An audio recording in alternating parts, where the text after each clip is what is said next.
2006년 1월 1일, 미국 버지니아 리치몬드의 한 주택가. 조니는 오늘 파티가 있을 친구 브라이언의 집을 찾았습니다. 파티 준비를 돕기 위해 좀 일찍 온 그는 현관이 열려 있는 것을 보았습니다.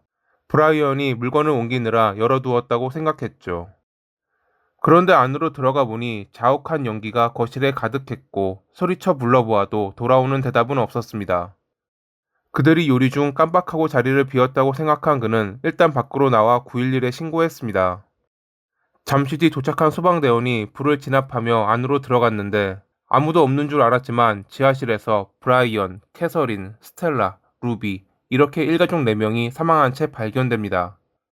그들의 몸에 남은 자상은 화재가 사인이 아니라는 것을 말해주고 있었습니다.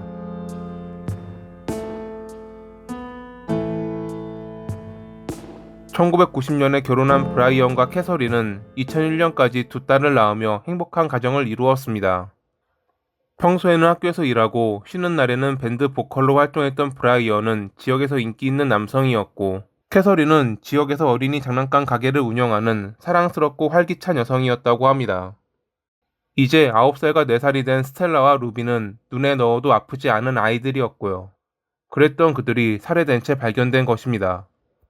그들의 입에는 재갈이 물려 있었고 손과 발목이 묶여 있었습니다. 브라이언은 머리에 여러 차례 구타를 당했고 일가족 모두 목에 치명상으로 보이는 자상이 존재했습니다. 강제로 침입한 흔적은 없었지만 캐서린의 결혼 반지를 비롯해 집안에 있던 돈이 될 만한 물건들은 사라진 상태였습니다. 강도질을 위해 일가족 4명을 살해했다? 그것도 어린아이들까지? 단순 강도질로 보기에는 어려웠습니다. 그렇다고 그들이 원한을 살 만한 사람들도 아니었습니다. 처음에 경찰은 첫 발견자인 가족의 친구 조니를 의심했습니다. 특히 그는 브라이언과 같은 밴드였는데 그들의 노래 중 하나가 신경 쓰였죠. 그 노래는 지하실, 상심한 여성, 칼과 고통에 관한 내용이 담겨 있는데 뭔가 지하실에서 살해된 그들의 죽음과 겹쳐 보였던 것입니다. 실제로 살인에 관해 묘사한 노래긴 했지만 그저 우연의 일치라는 게 밝혀지고 나서야 조니는 풀려날 수 있었습니다.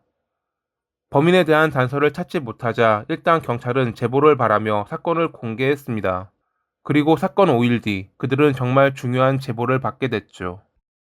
익명의 제보자는 친구인 애슐리가 레이와 리키라는 남성과 어울려 다녔는데 그들이 이번 사건과 연관이 있는 것 같다고 말했습니다. 제보자의 말에 따르면 여러 범죄 전과가 있던 그들은 최근 불안해 보였고 브라이언 일가 사건을 뉴스로 접했을 때 걱정된다는 발언을 했다고 합니다.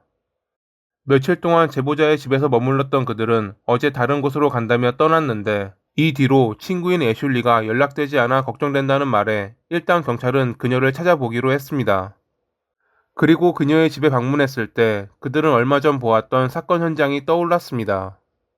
집 안에서 애슐리와 그녀의 부모님이 브라이언 일가와 동일한 방법으로 살해된 채 발견됐거든요. 경찰은 애슐리의 몸에서 범인이 훔쳐간 캐서린의 결혼 반지를 찾을 수 있었습니다. 경찰은 사라진 레이와 리키가 범인이라 확신하며 그들을 쫓았고 핸드폰 위치 추적을 통해 1월 7일 아침에 레이의 아버지 집에서 그들을 체포할 수 있었습니다. 체포되고 1시간 뒤 레이는 자기들이 브라이언과 애슐리 가족을 살해했다고 자백했고 12시간 뒤 리키 역시 형사와 면담을 요청해 3페이지 분량의 상세한 범행 내용을 자백했습니다. 1977년에 버지니아 알링턴에서 태어난 리키는 어릴 때부터 아버지에게 신체적, 언어적으로 괴롭힘 당했고 계모에게 성추행 당했습니다. 이런 영향 때문인지 학교도 적응하지 못하고 삐뚤어진 방향으로 자랐죠. 그의 조카였던 레이의 경우 괴롭힘에 대해선 알려지지 않았지만 삼촌처럼 학업에 어려움을 겪었고 학습장애 진단도 받았습니다. 삼촌과 조카 사이였지만 동갑이었던 그들은 항상 어울려 다녔습니다. 무얼 하든 리키가 주도적이었고 약간 어리숙한 레이는 그의 말을 따랐다고 합니다. 1995년에 그들은 무장강도 사건을 벌였다 체포됐고 이 뒤로도 여러 범죄를 저질러 감옥을 들락거렸습니다. 2005년에 리키는 홀로 석방돼 전부터 알고 지냈던 트레바란 여성과 살았는데 얼마 뒤 그들은 결혼하기에 이릅니다. 당시 그는 아르바이트를 하며 자격증도 따는 등 좀 달라진 모습을 보였지만 공격성만은 여전해 다른 사람들과 자주 시비가 붙었습니다. 그런 그의 모습에 질린 트레바는 이별을 준비하고 있었는데 2005년 10월에 석방된 레이가 그들의 집을 찾아옵니다. 의존적이었던 그는 삼촌의 집에서 머물기를 원했고 트레바는 어쩔 수 없이 허락했습니다. 그리고 한 달 뒤 그녀는 동네 주차장에서 살해된 채 발견됐죠. 그녀의 부모님은 리키의 팔에 긁힌 자국이 있었다며 평소 공격성이 강했던 그를 의심해 신고했습니다. 하지만 앞서 말씀드린 사건으로 체포된 리키의 자백이 있기 전까지 트레바 살인 사건에 관한 조사는 제대로 진행되지 않았다고 합니다. 이혼하자는 그녀에게 화가 나 레이를 시켜 살해했다는 리키. 살인까지 저질렀지만 경찰의 눈을 피하자 그들은 안심하고 여러 범죄를 저지르고 다녔습니다. 2005년 12월 31일에 그들은 알링턴을 돌아다니던 중 라이언이라는 남성을 공격해 돈을 훔쳤는데 당시 그들의 공격에 라이언은 2주 만에 깨어났고 오른팔을 영구적으로 사용할 수 없게 됐습니다. 2006년 1월 1일 그들은 레이가 감옥에 있을 때 펜팔로 친해진 애슐리란 여성을 끌어들여 또 다른 범행 계획을 세웠습니다. 그녀 역시 그들처럼 어렸을 때부터 여러 사고를 치고 감옥을 들락거린 여성이었죠. 좀 더 큰 돈을 벌기 위해 노상강도 말고 집을 털자고 의견을 모은 그들은 이날 부유한 동네를 돌아다니며 목표를 찾았고 그런 그들의 눈에 들어온 것이 브라이언이었습니다. 애슐리가 밖에서 망을 보고 있는 사이 파티 준비 때문에 물건을 옮기느라 열어둔 문을 통해 리키와 레이가 들어갔고 흉기로 위협해 안에 있던 브라이언과 캐서린, 루비를 지하실로 옮겨 묶었습니다. 리키가 그들을 감시하는 동안 레이는 돈이 될 만한 물건들을 찾고 있었는데 잠시 뒤 친구 집에 갔던 스텔라가 친구의 어머니인 애니의 차를 타고 돌아옵니다. 허튼 짓을 하면 남아있는 이들의 목숨은 없을 거라고 위협하며 그들은 캐서린을 올려보냈고 이 때문에 그녀는 아무런 도움도 청하지 못하고 딸을 데려다줘서 고맙다고 말하며 애니를 돌려보냈습니다.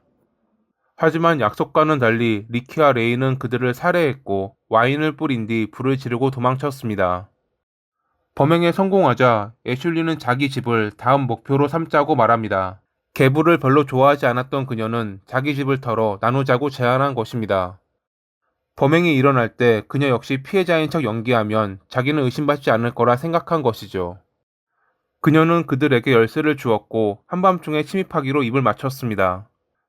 1월 5일 저녁, 계획대로 리키와 레이는 그녀의 집에 침입했고 애슐리와 그녀의 부모님을 속박한 뒤 돈을 훔쳤습니다. 이대로 도망치면 모든 게 계획대로 끝나는 것인데 갑자기 리키가 흉기를 꺼내 애슐리의 부모님은 물론 그녀까지 살해해버립니다. 왜 그녀까지 살해했냐는 형사의 질문에 리키는 그녀가 지겨워졌고 그날 자신의 폭력성을 억제하지 못했다고 답했습니다. 이 뒤로 그들은 경찰을 피해 레이 아버지 집으로 도망갔지만 결국 체포됐고 하루도 안 되어 모든 범행을 자백했습니다. 자백까지 했음에도 그들은 법정에서 태도를 바꿔 무죄를 주장했는데 도중에 레이는 합의를 통해 가석방 없는 종신형을 받기로 하며 유죄를 인정했습니다. 반면 리키는 끝까지 무죄를 주장하며 잘못을 뉘우치지 않는 태도로 일관했고 배심원단은 그런 그에게 유죄를 편결하며 사형을 권고. 2006년 10월 23일에 재판부는 그에게 사형을 선고했습니다. 2017년에 그는 재판 당시 태도와는 달리 반성하는 모습을 영상으로 찍어 사면을 요청했지만 그해 1월 18일에 형이 집행됐습니다. 오늘의 이야기는 나쁜 사람이 저지른 비인간적인 잔혹함과 짐승에게 걸맞은 처벌을 제대로 보여주었습니다. 가혹한 환경에서 자란 과거가 있었다고 해도 짐승의 범죄는 어떤 변명으로도 정당화될 수 없다는 것을 말이죠.